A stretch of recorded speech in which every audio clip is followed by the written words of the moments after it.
Someone laughed when the screen froze on my face. My mother kept talking like I wasn't there. My sister rolled her eyes and aunt muted herself but kept watching. They all heard what was said about me. No one stopped. Edie felt heat climb up my neck. My hands went cold in my lap. My jaw locked so tight it hurt. I could hear my own breathing. They waited for me to explain. I didn't. He just sat there staring at the tiny boxes while the call went on like I was already agreed to something I never chose myself. After the call, my phone filled with polite messages. Not one asked if I was okay. They explained the plan again, softer this time, like soft words made it fair. Me mother said it would look bad if I refused. She reminded me how much everyone had arranged already. My sister sent a calendar screenshot with my name written across the holiday dates. My aunt added a smiley face and said it was only temporary. No one ordered me directly. They used careful language. They talked about family effort, shared load, tradition. Every sentence sounded reasonable on its own. At work the next day, my manager asked why I looked tired. I almost told her, then didn't. Instead,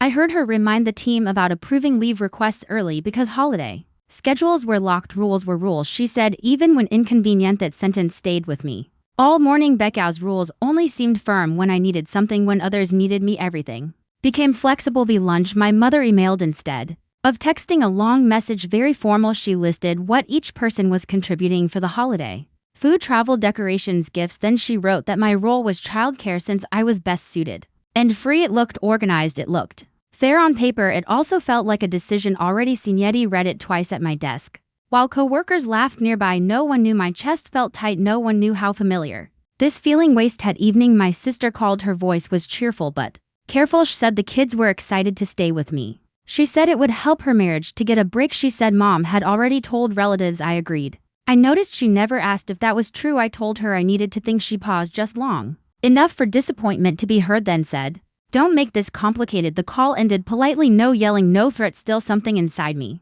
felt filed away without consent. 2 days later, my mother sent another message. This time it included a list: bedtimes, food allergies, emergency numbers, drop-off timer, eating.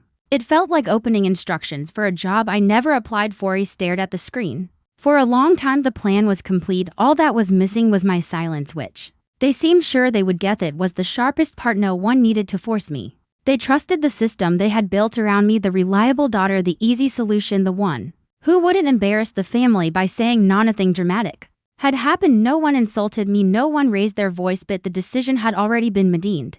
I was expected to step into it quietly. He closed the email and opened my calendar. The empty squares felt like they belonged to someone else outside. Coworkers talked about trips, dinners, rest. I nodded when they spoke to me, but my mind kept counting hours I hadn't agreed to give. On the way home, I noticed how early the streets were decorating, lights in windows, music from shops. Everything looked set. Liddy wondered when my part in it had been decided. Maybe long before this year.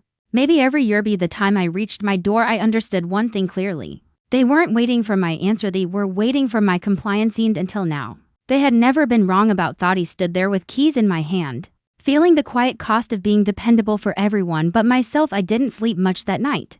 Memories kept lining up, calm and clear like files pulled from a drawer. Saw a classroom first. I was 8, holding a worksheet I didn't understand. The teacher asked who could help pass out supplies instead of finishing early. She looked straight at me. I nodded before thinking I always did. Later in high school, group projects worked the same way. If someone forgot their part, eyes turned toward me.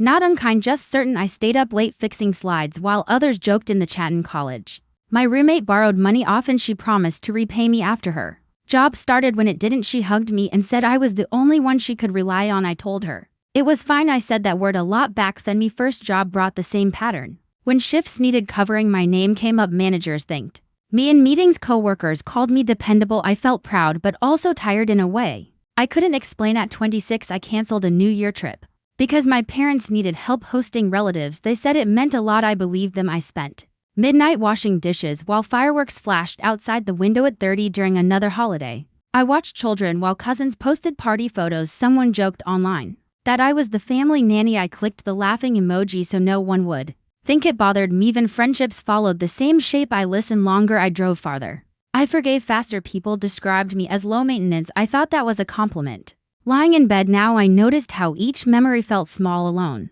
None of them looked cruel. No one shouted. No one pushed me out. Still, the line they formed together was hard to miss. Was the extra chair useful when needed, easy to fold away? The thought didn't hurt as much as I expected. It felt more like pudding on glasses, and seeing the room clearly be morning, I moved slower than usual. I made coffee and stood by the window. Traffic hummed below normal sounds. Normal day. Me phone buzzed again.